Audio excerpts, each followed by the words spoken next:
Espero que se motiven para quedarse hasta el final. De mi parte, pues queda la enorme responsabilidad de captar su atención y de que lo que vamos a compartir sea importante e interesante para ustedes. Y como todos podemos escribir en el chat, a mí me gustaría que me compartieran en una palabra, en una sola palabra, así pensando qué palabra, ¿verdad? Porque nosotros como mexicanos de repente se nos dificulta mucho hablar en poquitas palabras. Nuestro lenguaje y nuestro idioma es tan rico que siempre utilizamos bastantes palabras. ¿Cómo nos sentimos hoy? En una palabra, ¿cómo te sientes hoy? Por aquí en el chat, si me puedes compartir, aprovechando que ahí tienes la liga para el Google Forms, acuérdate de colocar tus apellidos como te gustaría que aparecieran en tu constancia y compárteme cómo te sientes hoy. ¿Qué está pasando en tu vida con una sola palabra, eh? Una emoción. De repente batallamos un poquito en nombrar nuestras emociones, en reconocerlas, en conocerlas, pero está bien hacer conciencia de repente al iniciar el día, bueno, ya son las 10 de la mañana, seguramente tu día empezó desde más temprano, pero es bueno hacer un alto de repente en el camino, tomar conciencia y decir, a ver, ¿cómo me siento? Contenta, súper, por ahí estoy viendo que nos comparte Marisabel, Verónica, animosa, María Elena pone que está feliz, feliz y agradecida. Y Marisa no pudo escribir con una sola palabra, claro, porque de repente tenemos demasiadas emociones o varios sentimientos, motivada, agradecida, interesada. Me da mucho gusto. Ojalá que esta emoción, sobre todo si es positiva, la logremos mantener durante este periodo de tiempo en el que vamos a estar compartiendo. No somos muchos en la charla, así que eso me gusta mucho también porque podemos tener una interacción mucho más cercana que cuando es una audiencia muy grande, ¿verdad? Gracias, Luis, que está alegre de recibir nuevos aprendizajes. Francisco, feliz y tranquilo. Xochitl, qué bueno que estás eufórica, me da mucho gusto. Eso significa que a pesar de que tenemos estos nuevos escenarios, nuestras emociones logran mantenerse en un estado, digamos, bueno. Y no quiere decir que sea malo que experimentemos emociones distintas, ¿eh? Yo estoy segura de que si hubiéramos tenido esta charla, por ejemplo, a las 6 de la tarde, a las 7 de la tarde, al final del día, hoy viernes, pues nuestras emociones serían un poquito diferentes a las que estamos colocando aquí, ¿verdad? Seguramente pondríamos cansada, enfadada, estresada, porque pues también tiene mucho que ver el horario. Y viviendo este contexto, estos nuevos escenarios, muchas gracias por compartir. Vamos a dar paso a, bueno, pues cuáles son estos nuevos escenarios. Nosotros los hemos vivido, los hemos experimentado, pero realmente de qué se está hablando en el mundo, de qué se está hablando en investigación ante estos nuevos escenarios y cuáles son los hechos que los han marcado. Seguramente va a haber más, pero la literatura que se está produciendo ahorita en 20 y 21 y parte ya hay textos publicados del 2022, nos está diciendo que estos son los hechos o los acontecimientos o los sucesos que han marcado esta nueva realidad, estos contextos nuevos a los que vamos a tener que adaptarnos como investigadores y que más que retos pudieran tomarse, o más bien así parecen, como nuevas oportunidades. Durante mucho tiempo, antes de esta pandemia, vivíamos un entorno, pues se podría decir, estable. En términos de investigación, sucedían los problemas educativos que teníamos siempre, las inequidades, la brecha digital, la falta de alfabetización, a lo mejor la crisis en México del nivel educativo que logran pues todos nuestros jóvenes, nuestras jóvenes, un poquito ahí veíamos también cómo impactaba esta parte del embarazo a temprana edad sobre el término de los estudios, en fin, teníamos nivel educativo bajo, pues los problemas que caracterizaban a nuestro país desde hace muchos años y sobre los cuales íbamos investigando, íbamos construyendo nuevo conocimiento. Cuando llegan estos entornos, o más bien cuando nos vemos inmersos en estos entornos inestables, que pudiéramos pensar que somos afortunados de alguna manera de que nos haya tocado vivir una pandemia. Y no quiero decir que somos afortunados por las desgracias que ocurrieron. Claro que no. Sin embargo, tomando en cuenta de que no fue nuestra decisión estar en este contexto, pues digamos que nos ha tocado vivir un hecho histórico que sucede aproximadamente cada 100 años. ¿Por qué estamos aquí? ¿Por qué nos tocó a nosotros? Esa es una pregunta que cada uno desde su filosofía de vida y su condición humana, religiosa, espiritual, puede explicarse a sí mismo o a sí misma. Sin embargo, es una oportunidad que nos haya tocado vivir un hecho tan importante y tan, pues tan difundido, porque ningún rincón del mundo se quedó sin vivirlo. Cómo lo hemos vivido es la diferencia que marca todo este contexto pues que nos ha dejado y que nos está dejando la pandemia. Es decir, no va a ser lo mismo cómo lo ha vivido Inglaterra o cómo lo ha vivido Alemania a cómo lo ha vivido Latinoamérica y concretamente cómo lo ha vivido nuestro país. Y si nos vamos más a un nivel local, cómo lo ha vivido nuestro estado. Yo estoy acá en Monterrey viviendo, sin embargo, como dijeron las maestras, Orfi y Noemí, yo soy de Michoacán, yo soy pues nativa de tu estado y sé que la realidad de mi estado es un poco diferente también a la realidad que prevalece en el estado de Nuevo León. Entonces, a cada quien nos ha tomado distintas vivencias y experiencias esta pandemia. Hoy nos levantábamos también con la noticia, a lo mejor ustedes lo conocen, seguramente sí, un artista, pues importante, como que estaba ahora un poquito más de moda, el esposo de Amanda Miguel, Diego Verdaguer, acaba de fallecer de COVID recientemente, no sé si esta mañana o esta noche. Mi esposo me comentaba por qué le encanta este cantante, me dijo, ¿quién crees que murió? Casi me da un infarto, pero bueno, no fue nadie de nuestra familia, afortunadamente. Ya cuando me dijo Diego Verdaguer, pues qué triste, pero bueno, por lo menos no fue alguien más cercano. Entonces, esta pandemia nos está dejando contextos diferentes a cada uno en nuestra vida. Vamos a ver cómo se han conformado estos contextos y empezamos por el primer hecho que nos movió completamente el piso, la irrupción de las TIC. Bueno, tú me dirás, Andrés, que las TIC no son nuevas, ya tienen mucho tiempo.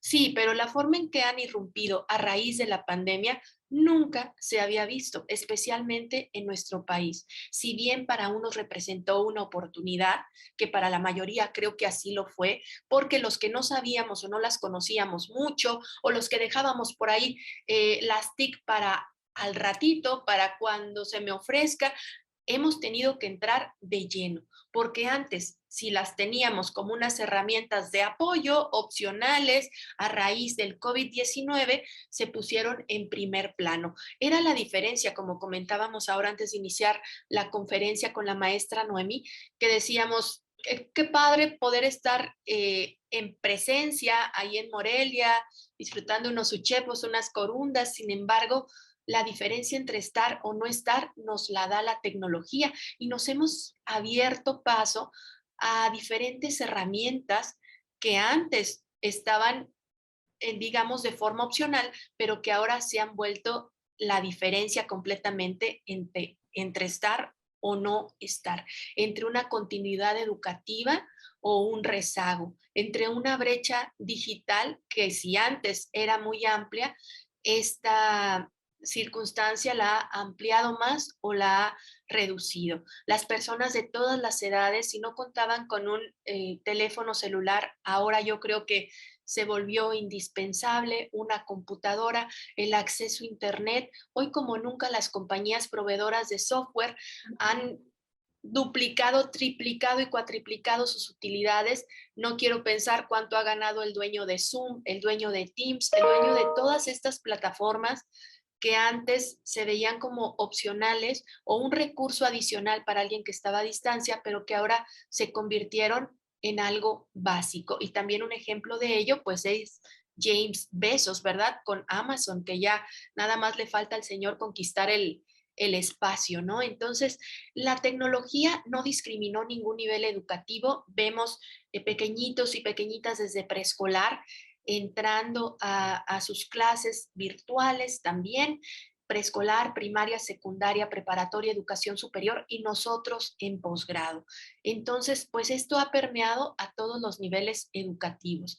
Otra cosa que también es un acontecimiento a nivel mundial que ha sacudido el mundo a raíz del COVID-19 es la investigación médica. Esta pandemia dejó al descubierto que si presumíamos de grandes adelantos médicos, de estar a la vanguardia, de hacer trasplantes, no hace mucho tiempo se comunicaba el primer trasplante de un órgano de un animal, de un puerquito, a una persona, a un ser humano. Claro, le modificaron genéticamente el corazón del puerquito, del marranito, y se lo pusieron a un ser humano y le funciona perfectamente. Sí, en todo ello íbamos muy a la vanguardia, grandes adelantos en tratamientos contra el cáncer, contra el VIH. Sin embargo, nos llega un virus que si bien no parecía mortal al principio, nos daban idea de que era una fuerte gripe, que no era para nada mortal, que de hecho nos decían que el cubrebocas no se necesitaba y todo esto ha cambiado. Nos dimos cuenta de que no estábamos tan a la vanguardia, de que el mundo entero no tenía una vacuna para contrarrestar a este virus y como nunca se están apoyando en ciencia y en investigación estudios que tengan que ver con el COVID-19. Si bien ya salió vacuna de varias empresas farmacéuticas, pues llega cada una de las nuevas variantes y pone a temblar a las empresas farmacéuticas o les pone nuevas oportunidades para buscar vacunas más potentes. Hoy, a la fecha, no sabemos si nos vamos a tener que vacunar cada 6 meses, cada año, cada 3 meses, ya no sabemos cada qué tiempo va a ser el refuerzo y aparte nos estamos dando cuenta de que personas que estamos totalmente vacunados no estamos tampoco exentos de enfermedad, aunque lo bueno es que a las personas que están vacunadas parece ser que les da mucho más leve. Entonces, el contexto también en investigación médica se ha sacudido y hay grandes apoyos para este tipo de investigaciones que abordan desde distintas perspectivas el estudio de este y otros virus, porque ya urge encontrar vacunas que permitan inmunizar a la población, pero que no vayan cambiando con cada variante. Nada menos ayer también escuchaba que uno de los grandes adelantos que ya está en fase 2 de estudio es la vacuna contra el VIH y están utilizando esa técnica que se utilizó por Pfizer para su vacuna y por Moderna de ARN mensajero. Una estrategia médica que ya se venía estudiando, pero que como nunca se le dio un gran impulso y que además de ver que era útil para el COVID-19, se dieron cuenta que también aportaba hacia la cura o hacia la vacunación o prevención del VIH. Entonces, eso es algo muy bueno. ¿Y qué pasó en nuestros sistemas educativos? Pues también se vinieron a sacudir en todos niveles, ya que esto generó que cada una de nuestras casas, si tenemos personas que estén en edad escolar o más bien también laboral, nuestras casas se convirtieron en oficina y se convirtieron en escuela, se convirtieron en espacios educativos y los actores educativos por ahí también como que se intersecaban ahí, los papás que antes no se paraban por la escuela, ahora resulta que estaban ahí incluso haciéndole las tareas a los niños y a las niñas, platicando como nunca con los profesores, formando grupos de WhatsApp, hay una infinidad de memes con videos y TikToks donde se ven las situaciones cómicas que realmente uno tiene que reírse porque si no se la va a pasar llorando, ¿no? De cómo llegó esta irrupción de los padres de familia en los espacios educativos, cómo contradictoriamente buscamos que nuestros hijos, que nuestros niños, a nivel general desarrollen competencias como la autonomía, como la autodirección, como el pensamiento crítico, pero cómo como padres, pues no estamos dispuestos a soltarlos, ¿verdad? Y luego cuando la escuela se pone en el comedor de la casa o en la cocina, pues menos. Veíamos estos videos donde las mamás les están ahí diciendo las respuestas a los niños. Otro que me llamó mucho la atención, que la mamá le habla por teléfono a la maestra, no le contesta y le deja un mensaje, no sé si lo han escuchado, y le dice, maestra, es que le hablo porque estoy muy preocupada. Me dijeron que una maestra murió y quería saber si era usted, si fue usted, pues qué triste que murió, y si no fue usted, pues qué vamos a hacer mañana de tarea, ¿no? Como que contradictorio, no supe si era verdad o era actuado, pero me dio muchísima risa. Entonces, estos cambios también son grandes oportunidades para los escenarios de investigación porque nos colocan en la mesa temas nuevos y temas que no sabemos cómo van a repercutir y qué resultados van a traer en el aprendizaje y en los sistemas educativos. Todos estos efectos que han tenido estos cambios aún los desconocemos y estamos ávidos de estudios que nos digan qué sucedió y cómo repercutió. Por ahí hay personas que dicen que los efectos no se van a ver ahorita, sino hasta en 1 o 2 años, y que se está dejando una gran brecha de conocimiento entre toda la población a todos los niveles educativos. Y también otro tema muy importante que ha tomado gran relevancia, que ya la tenía, pero que ahora se ha colocado como otro de los temas más importantes en este nuevo contexto, es la sostenibilidad, los objetivos de desarrollo sostenible. Ustedes como investigadores han visto que CONACYT ha colocado ya los PRONACES como un tema eje tanto en posgrados como en todo tipo de trabajos de investigación o de proyectos de ciencia básica. La sostenibilidad y los objetivos de desarrollo sostenible son un tema eje en todo el mundo y que también han colocado a la investigación como parte central de estos estudios que tengan que ver con los temas. Como pudimos observar, los sistemas sanitarios a nivel mundial resultaron insuficientes en los grandes picos de olas de contagio, insuficientes, insostenibles. Veíamos médicos también de todas las especialidades atendiendo a personas en áreas COVID, una gran demanda que se suscitó por la pandemia, no solo de sistemas sanitarios a nivel hospital, hablábamos también de sistemas sanitarios, por ejemplo, a nivel escuela. Había una gran crisis porque a pesar de que a nivel federal se decretó o se colocó más bien a la educación como una de las actividades esenciales, que antes, si recuerdan, al principio no estaba y después sí, fue también una gran crisis el conocer o el implementar que todas las escuelas y centros educativos contaran con los servicios sanitarios requeridos para manejar esta crisis de pandemia y para prevenir contagios al interior. Sistemas hidráulicos, sistemas de higiene, gel, termómetros, bueno, que ahora dicen que ya no tiene caso medir la temperatura, ¿verdad? Porque pues puede haber asintomáticos con temperatura de 36 y también contagiar. Incluso que hubiera personal de salud al interior de las escuelas, pues obviamente esto era insuficiente y nunca se había pensado. Quedan también patentes los déficits que se dan en los sistemas económicos. Por ahí decían que las empresas o los negocios que estaban sanos al principio de la pandemia iban a tener crisis, pero iban a sobrevivir. Eso es lo que decían los grandes economistas. Sin embargo, los sistemas que ya venían padeciendo de crisis antes de la pandemia, lo más seguro era que desaparecieran. Y lo vimos latentes con empresas de viajes, por ejemplo, Interjet, desapareció completamente, otras lograron subsistir como Aeroméxico, que acaba de lograr renegociar su deuda, pero también empresas y centros locales educativos. Por allí me tocó ver varios de nuestros exalumnos de la maestría en educación que habían emprendido negocios educativos. Me hablaban y me preguntaban qué hacían, qué hago. Tenía 100 alumnos y nada más me quedé con 50, no puedo sostener mi negocio, ¿cómo le puedo hacer?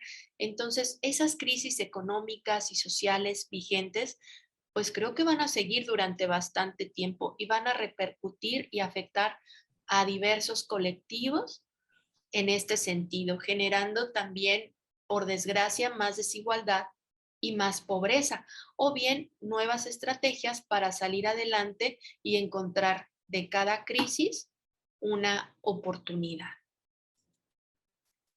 Otro escenario que nos cambió, o otro tema más bien que vino a irrumpir y a darle forma a este nuevo contexto para nosotros investigadores, es la salud mental, que también había permanecido, al igual que las TIC, como algo opcional, como algo que podría estar o no estar tanto en las empresas como en los centros educativos. Y hoy como nunca, la inteligencia emocional se coloca.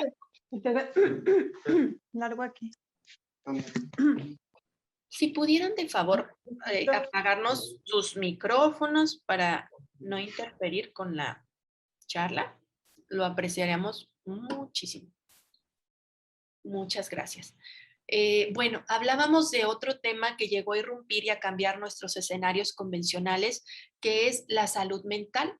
Este cambio en los hábitos socioculturales, este permanecer recluidos, encerrados, encerradas, el trabajo remoto, el no poder tener nuestras actividades sociales como normalmente las teníamos, repercutió demasiado en pues nuestra salud mental. Esto está teniendo consecuencias a nivel psicológico también, está afectando el bienestar de las personas de todas las edades. Si bien ya antes de la pandemia ya había aparecido por ahí en la Ley Federal del Trabajo una nueva norma que hablaba del bienestar dentro de las empresas, pues en las escuelas todavía permanecía así como algo externo, como algo que se tenía que tratar de forma fuera de la escuela. La escuela no tenía como tal dentro de su currículum la salud mental o el bienestar o la inteligencia emocional, como sí lo tenían otros países, ¿eh? El Reino Unido desde preescolar tiene un programa de inteligencia emocional, el de Daniel Goleman, que sigue hasta la universidad. Nosotros, ojalá que a raíz de esta crisis implementemos dentro de las escuelas programas de inteligencia emocional, no solo para los alumnos, sino también para los docentes. Esto es un tema también muy importante a nivel investigación que vino a cambiar el escenario porque personas de todas las edades están necesitando atender su salud mental. Y todos estos aspectos pues son claves al considerarlos desde la perspectiva también de la sostenibilidad económica y social. Por allí decían que una de las grandes causas de suicidios y de ausentismo laboral no es para nada una enfermedad tangible que se pudiera ver, sino que es una enfermedad silenciosa llamada depresión. Y se está reconociendo a la depresión como una causa legítima para el ausentismo laboral y una causa legítima de salud para ser atendida y para ser justificada, y pues antes no se veía eso. Bueno, ¿y qué pasó en la investigación? ¿Qué es lo que nos atañe? Además de todo esto que te he comentado, pues la investigación se ha colocado también en un primer plano y los medios para divulgarla también se han colocado como una parte muy importante. Todo este conocimiento que se está produciendo a raíz de estos escenarios es necesario conocerlo, es necesario divulgarlo por diferentes medios. Entonces, la tarea científica está aumentando su visibilidad respecto a los periodos anteriores. ¿Por qué? Porque estamos implementando cosas nuevas. Las tecnologías, cada una de ellas puede repercutir de una u otra forma. El papel de los actores educativos, el papel de la escuela a distancia, todo ello va a repercutir de formas que necesitan ser rastreadas, que necesitan ser documentadas y de las cuales también se debe de investigar. Entonces, esto viene a ser un cambio de modelo en el que la ciencia se presenta como una posible solución, una de tantas soluciones a los problemas sociales, porque ¿cómo vamos a saber lo que ocurre en Michoacán si los investigadores de Michoacán no lo dan a conocer, ¿verdad? ¿Cómo vamos a saber la diferencia entre el escenario educativo de Michoacán y Nuevo León si personas investigadoras de ambos estados no se reúnen, no construyen conocimiento y no lo dan a conocer, ¿verdad? Entonces también los resultados científicos deben ser hoy como nunca conocidos, transmitidos y aplicados a la sociedad. Entonces, en el campo de nuestro escenario que construyó o que se construyó más bien de esta forma a nivel mundial y a nivel local y nacional, pues qué competencias vamos a requerir ahora como investigadores para hacer frente o para aprovechar, digamos, esta ola de acontecimientos nuevos que vino a desestabilizar, digamos, un entorno del investigador que había permanecido durante muchos años en una fase estable. Pues mira, se vienen grandes oportunidades, pero sí se requiere de varias competencias. Y la realidad es que hay una gran carencia de investigadores, de buenos investigadores, de buenas investigadoras que estén realmente preparados. Esto es una realidad. La formación investigadora hoy por hoy no ha recibido suficiente atención. Yo creo que a raíz de estos contextos inciertos se le está dando mucha más atención y nos conviene como centro educativo o como entidad dedicada a la investigación darle mucho más atención. Se reconoce que estos grandes problemas en las instituciones o en la educación superior es pues eso, no poder potenciar la producción científica porque se carece de formación y retención de nuevos investigadores. Desafortunadamente, en nuestros entornos locales, en nuestros, en nuestros propios estados, carecen de los recursos para poder proporcionar o incentivar o motivar a los investigadores, sobre todo a los nuevos investigadores. ¿Qué es lo que hacen los nuevos investigadores? Meterse a CONACYT a buscar las convocatorias para ir a hacer postdocs a otros países. ¿Por qué? Por las condiciones, porque hay más presupuesto. Sin embargo, está demostrado también que no toda investigación necesita de un gran presupuesto, pero sí hacen falta buenos y buenas investigadoras comprometidos con su labor y que quieran adentrarse en la realidad de sus propios contextos locales para poder así insertarse en los contextos globales de una forma significativa. Por allí dicen que nadie es profeta en su tierra, pero yo creo que lo ideal es ser profetas en nuestra propia tierra si no hay grandes apoyos para hacer proyectos internacionales, pues pudiéramos construir pequeños proyectos locales en equipo que nos ayuden a difundir ese conocimiento. Entonces, ahora yo creo que hay más oportunidades para ello porque nos estamos dando cuenta que es una gran necesidad la difusión del conocimiento.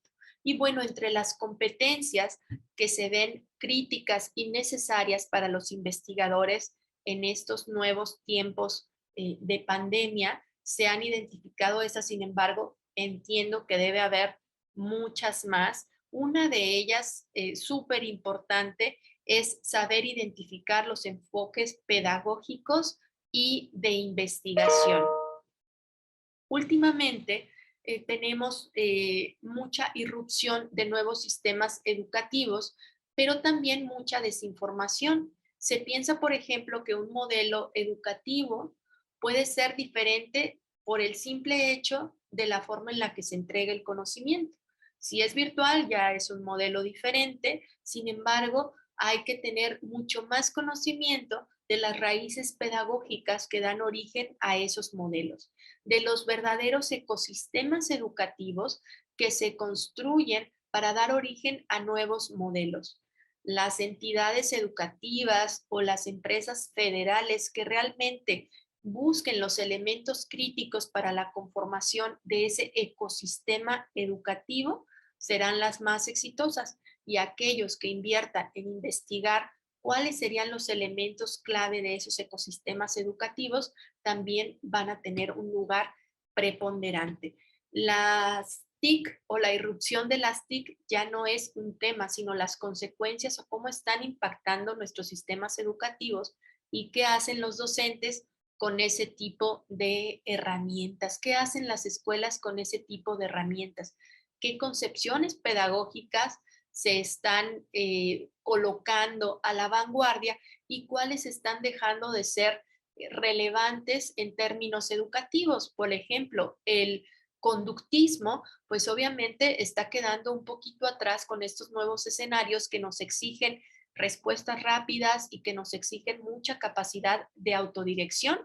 De esta forma, el constructivismo se está colocando como un enfoque pedagógico preponderante y que ha demostrado tener mucho éxito en cualquier nivel educativo. Entonces hay que saber identificar estos enfoques pedagógicos para construir nuestros estados del arte y nuestras preguntas de investigación, pero también hay que saber investigar muy bien los enfoques de investigación, hacia dónde va a ir mi investigación, cuál es la pregunta que me voy a plantear y cómo la voy a poder responder, si me va a ayudar un estudio cualitativo donde yo me acerque a los actores principales, donde yo conozca su sentir, donde los vaya siguiendo por un tiempo longitudinal, o bien un estudio cuantitativo donde yo tengo una población enorme, donde voy a utilizar algún instrumento ya validado o voy a construir mi propio instrumento.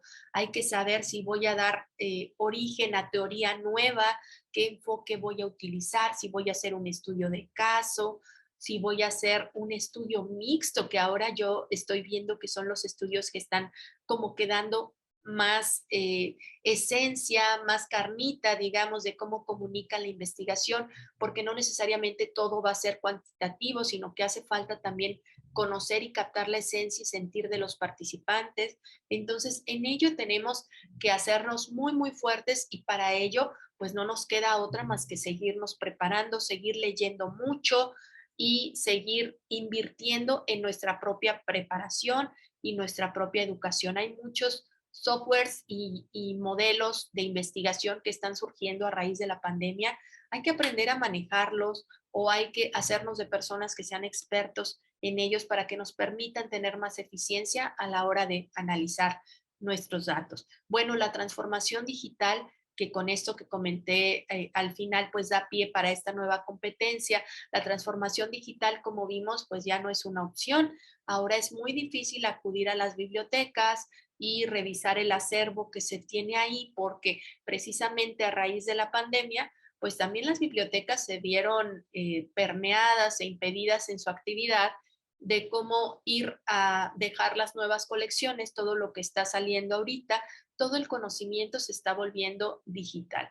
Y entonces el aprendizaje digital para el área de investigación se vuelve una competencia crítica. Por ahí se habla de alfabetización digital. No es lo mismo manejar la computadora que tener una verdadera ciudadanía digital. El investigador debe entrar ahora a medios digitales, incluso para entrevista. Estamos utilizando mucho Google Forms, estamos utilizando mucho Zoom y realmente la actividad de investigación como nunca antes está sucediendo a través de medios digitales. Y si no sabemos manejarlos como competencia básica, pues nos vamos a quedar un poquito atrás. Y también este escenario nos ha demostrado que no importa los años que tengas, siempre podemos seguir aprendiendo y siempre va a haber cosas nuevas que aprender y que nos van a abonar a nuestro quehacer investigador. Otra de las competencias que yo considero críticas para este contexto es identificar muy bien, como habíamos hablado al principio, de los hechos característicos, sociales y culturales que nos han pegado en esta pandemia, cómo pueden emerger de ahí líneas y áreas relevantes para la investigación educativa. Vemos que todos esos acontecimientos que nos han marcado, cada uno de ellos tiene en sí mismo varias líneas de investigación.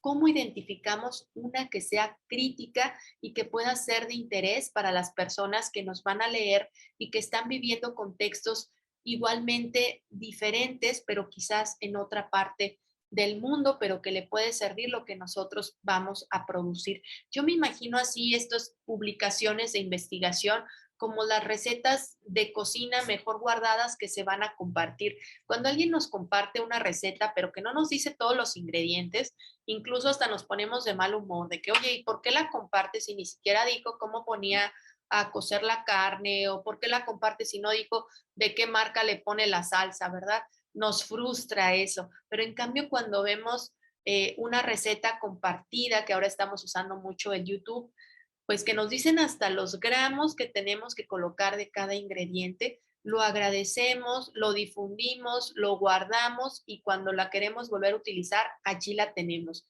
Piensa en ello cuando estés escribiendo, que tu escrito, que tu línea, que tu pregunta de investigación sea una pregunta relevante.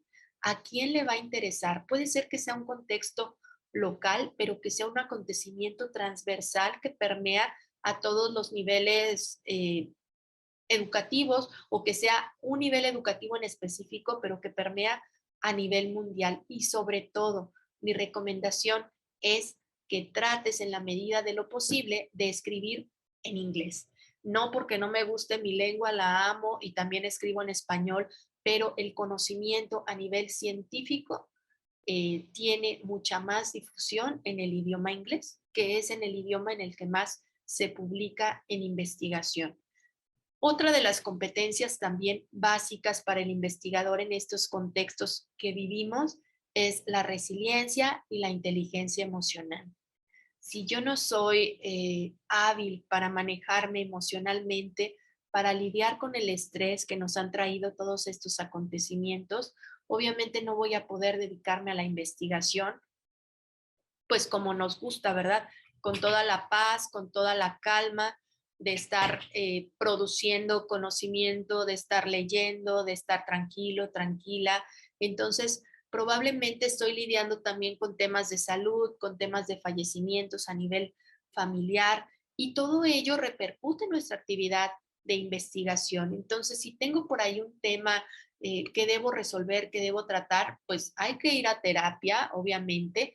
Podemos tomar cursos de desarrollo humano, diplomados, pero debemos atendernos nosotros para poder tener esa resiliencia y esa inteligencia emocional para saber separar los acontecimientos que nos ponen tristes de nuestro trabajo investigativo. Para poder seguir produciendo conocimiento, primero tenemos que estar bien nosotros mismos. Entonces, de ahí la importancia cuando te comentaba al inicio una pregunta bien sencilla, ¿cómo te sientes hoy? Y bueno, ahí la mayoría eran emociones positivas, pero no siempre nos sentimos así. Y si ya tenemos un buen rato sintiéndonos tristes, deprimidos, deprimidas, pues hay que hacer algo. Hay que hacer algo por atendernos. Hay que hacer algo por atender nuestra salud mental y por sentirnos bien, porque a partir de ahí vamos a poder hacer lo que queramos. De ahí que yo lo considero una de las competencias básicas. Buscar y trabajar con redes de investigación educativa ya creadas, de las que ya existen, y por qué no conformar una nueva red de investigación. Y por qué no hacerla a nivel internacional. Hay muchas redes ya establecidas, pero también hoy es un momento en el que estas tecnologías de información y comunicación nos permiten conocer mucho más de lo que ya teníamos, acercarnos a redes, a organizaciones que se dedican a investigar lo que a mí me gusta investigar y que podría incorporarme a esa red para potenciar mi actividad investigadora y producir conocimiento con otras personas. Te asombrarías de ver la cantidad de grupos de investigación a nivel mundial que están esperando tener un partner, un socio en Latinoamérica para poder producir conocimiento juntos. Entonces, el trabajo en equipo, el trabajo en grupos de investigación también es muy importante. Y eso personalmente es algo con lo que yo batallo mucho, ¿eh? Yo soy una persona que me gusta que mis investigaciones sean como yo me las imagino, como yo digo, y batallo para integrar a otras personas porque, pues obvio, no van a pensar como yo y de repente las ideas nutren también mi estudio, pero es algo que a mí me cuesta y es una competencia que yo cada día me forzo a, pues a desarrollarla más. Me cuesta trabajar con otras personas porque me gusta controlar todo. Y entiendo que lo tengo que hacer y creo que me haría más fácil la vida el hacerlo más seguido, ¿verdad? Sin embargo, es una competencia que a mí me cuesta desarrollar, pero que bueno, es muy, muy necesaria y entiendo la necesidad. Y otra de las más importantes es la innovación. Y no estamos hablando de innovación educativa que sea solamente la irrupción de las tecnologías. Es que estoy haciendo innovación educativa porque, pues, estoy implementando una herramienta electrónica para enseñar de igual forma lo que ya enseñaba. Esto a nivel docencia o a nivel educación. Pues no, eso no es innovación educativa. Innovación educativa no necesariamente implica tecnología. La innovación como tal, por definición, es hacer algo diferente de como ya lo venías haciendo. Entonces, todo lo que aporta un beneficio y se hace diferente a como ya lo hacías es innovación. Trata de pensar, de encontrar momentos para tomar conciencia y ver cómo se podrían hacer las cosas distintas a como ya se hacen. Observa hechos en la educación para poder documentar cómo los profesores están haciendo cosas innovadoras, incluso para inteligencia emocional, como actividades de mindfulness, como actividades de acercamiento con sus alumnos. Hace poquito, mi último texto que produje para un capítulo del libro tenía que ver con la retroalimentación humanista. Sí lo hice a través del Zoom, pero más bien era un grupo de investigación creado con mis alumnos de maestría los sábados, donde además de recibir asesoría o acompañamiento, pues ahí hablaban de todo, de cómo se sentían, muchos estaban enfermos, muchos ya querían tirar la toalla del proyecto final de intervención. Entonces, documenté cómo a través de esas sesiones de los sábados a las 10 de la mañana, pues se lograba que ese acompañamiento humanista permeara o evitara la deserción y que además potencializara su rendimiento académico, porque la mayoría de ellos, salvo un caso, logró terminar sus estudios y sus proyectos. A muchos les cambiaron el contexto. Inicialmente iban a ser presenciales, con la pandemia tuvieron que adaptar todo a virtual y claro, hubo más de uno que quería desertar, pero teniendo este acompañamiento los sábados, pues resultó en algo muy bueno que abonó también a sus competencias pues de investigadores nuevos. Realmente nuestra maestría es profesionalizante, no tanto de investigación, pero sí se hace un proyecto de investigación o de intervención al final y eso les costaba mucho trabajo, sobre todo en este contexto. Bueno, ese es un ejemplo de innovación que no necesariamente la tecnología per se es la innovación, sino la forma de acompañar. El humanismo y la cercanía, hoy como nunca a través de estos medios digitales, se vuelve indispensable y puede ser una innovación para personas que no estaban acostumbrados a tener esa cercanía con sus alumnos, ¿verdad?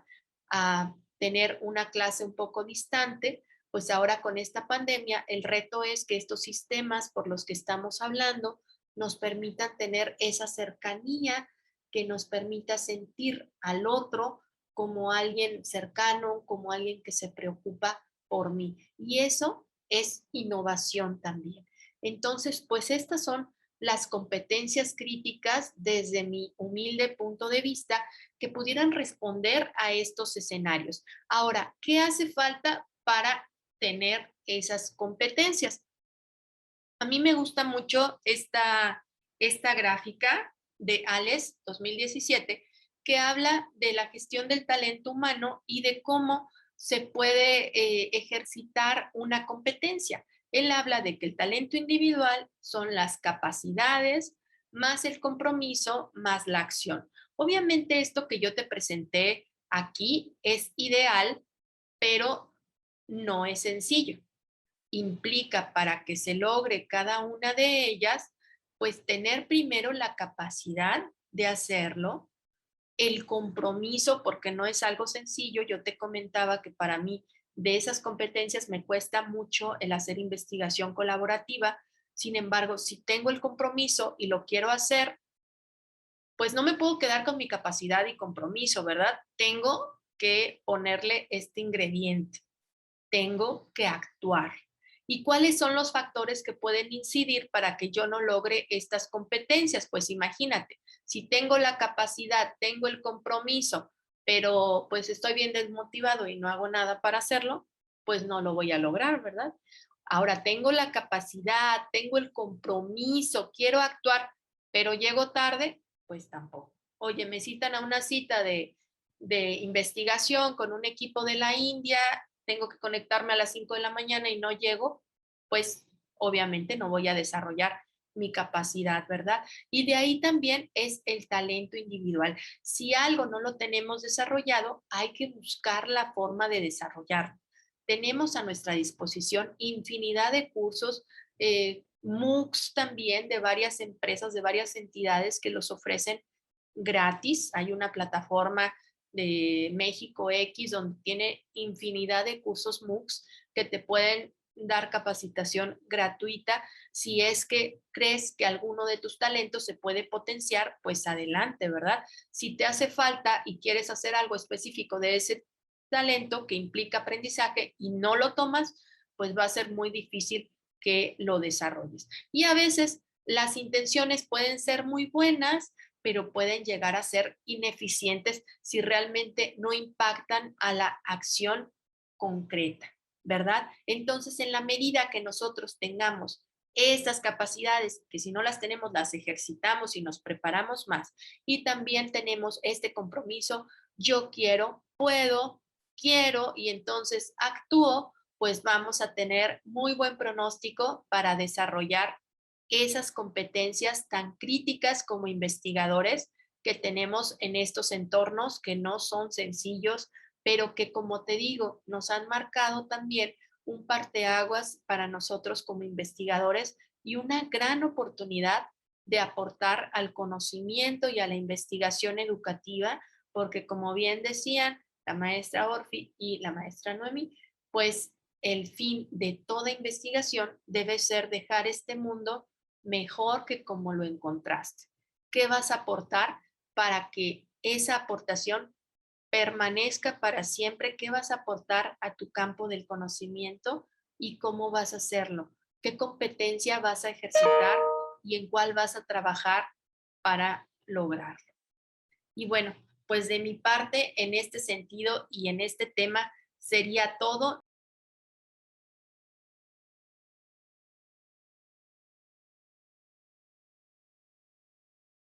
Gobierno de Michoacán.